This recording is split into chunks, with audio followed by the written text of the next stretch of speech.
North side போயிட்டு எந்த இளைஞர்கள கேட்டாலும் அவங்களுடைய கனவு கன்னி யாரு அப்படின்னு கேட்டா, தீபிகா படுகோன் அப்படின்னு சட்டுன்னு சொல்லிடுவாங்க. அப்படி அவங்களுடைய கனவு கன்னியா இருக்கிற தீபிகா படுகோன் இப்போ ஒரு அப்செட்ல இருக்காங்க.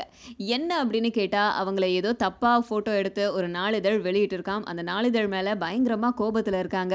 ஆனா அந்த நாளிதழ் அவங்க பக்கம் இருக்கிற நியாயத்த, அவங்க பக்கம் இருக்கிற கோரிக்கைகள முன் வச்சிருக்காங்க தீபிகா முன்னாடி. அதுக்கெல்லாம் தீபிகா என்ன பதில் சொல்லப் போறாங்க அப்படின்னு தெரியல. அப்படி என்னென்ன கோரிக்கைகள் அது அப்படின்னு கேட்டா, ஒரு நாளிதழ் அப்படின்னு சொன்னா, அவங்க ஒரு நடிகை எப்படி வராங்க? என்ன நெயில் பாலிஷ் போட்டிருக்காங்க? என்ன ட்ரெஸ் போட்டிருக்காங்க? என்ன ஸ்லிப்பர் போட்டிருக்காங்க? அப்படின்னு எல்லாத்தையுமே நாங்க நோட் பண்ணி அத எழுத தான் செய்வோம். பிரபலம் ஆகணும் அப்படின்னாக்கா, இது எல்லாத்தையுமே நீங்க ஃபேஸ் பண்ணி தான் ஆகணும். ஆனா இந்த இடத்துல போயிட்டு சில்லித்தனமா என்ன அப்படி ஃபோட்டோ எடுத்துட்டாங்க, இப்படி ஃபோட்டோ எடுத்துட்டாங்கன்னு நீங்க சொல்றதுல எந்த ஒரு நியாயமும் கிடையாது. அப்படி இருந்துச்சு அப்படின்னா, நீங்க ஏன் அந்த மாதிரியான ட்ரெஸ் பண்ணிட்டு வரீங்க? உணர்ச்சிய தூண்டுற மாதிரி நீங்க ட்ரெஸ் பண்ணிட்டு வரலாம். ஆனா அத நாங்க வேற மாதிரி பார்க்கக்கூடாதா? அப்படின்னு கேள்வி கேட்டிருக்காங்க.